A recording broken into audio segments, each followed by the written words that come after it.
So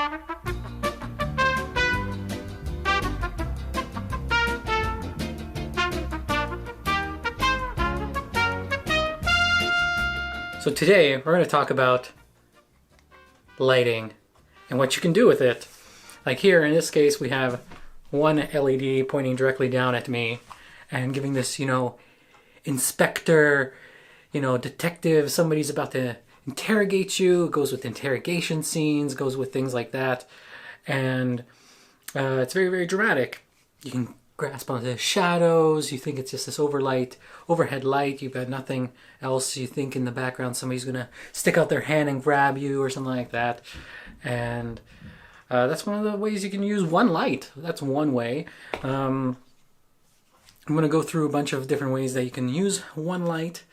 Here we just have a Yongnuo 300 LED light that you can get for about $70. Comes with a remote. Pretty awesome device.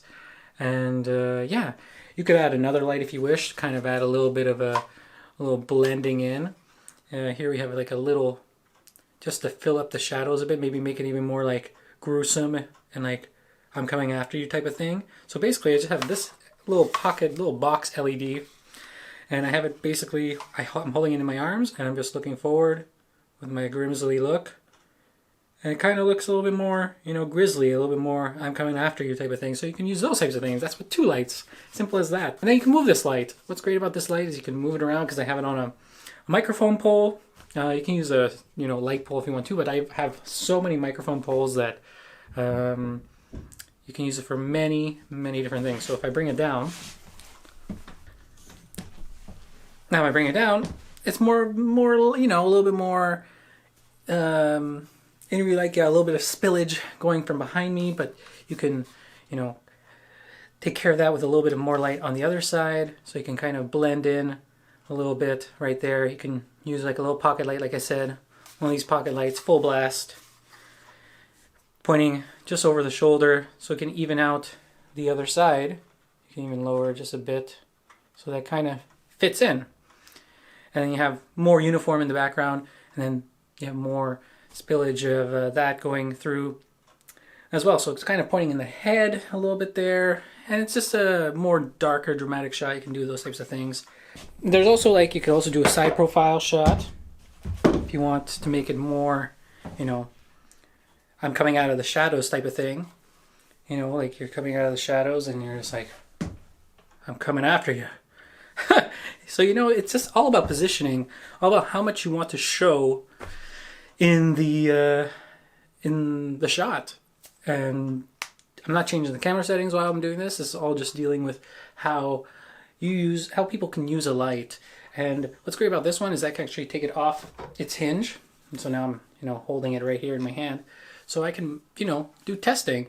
I want to just a slight bounce off the wall just to show it's going to bounce right above and then come down on my face. So if I want to look and then come down, got a maybe more gruesome type of look. These are, you can do all types of things like that. You can also just point it directly at your face and have, you can always test it out. That's what I love about this light, is that you have this little handle at the bottom here. That's really, really awesome. You can do a whole thing with backlighting, which is really awesome as well. If you want to tell more a dramatic story that way, and bring that light all the way down. And you can have, silhouette. You can have basic silhouette of a person going through. Also the standard, standard 3-point lighting with the light back here again, sort of giving you a little bit of a fill there. And then I'll use the other light that I have. And here you kind of have this sort of ambiatic interview style, because I have this hair light up here. I have a little bit of separation in the background with the little halo of one little LED light stuck in the back over there behind my head. But if I keep my head where I am, you kind of get the whole gist of this whole And then you have one light here. You can also do a bounce if you really want. Like I said, you can do a lot of different things. You can even move the hair light around so that you can even light on this side. Instead of having both on the left, you can obviously go and put this light on the other side very simply, just like that. Here you can add like I said, if you move the lamp like this a little bit, you have one light here, hair light on this side, but also accenting the shadows in the background there. Really can show more of the face, more of the accents there, and you can do things like that, which can really make it a well-lit scene.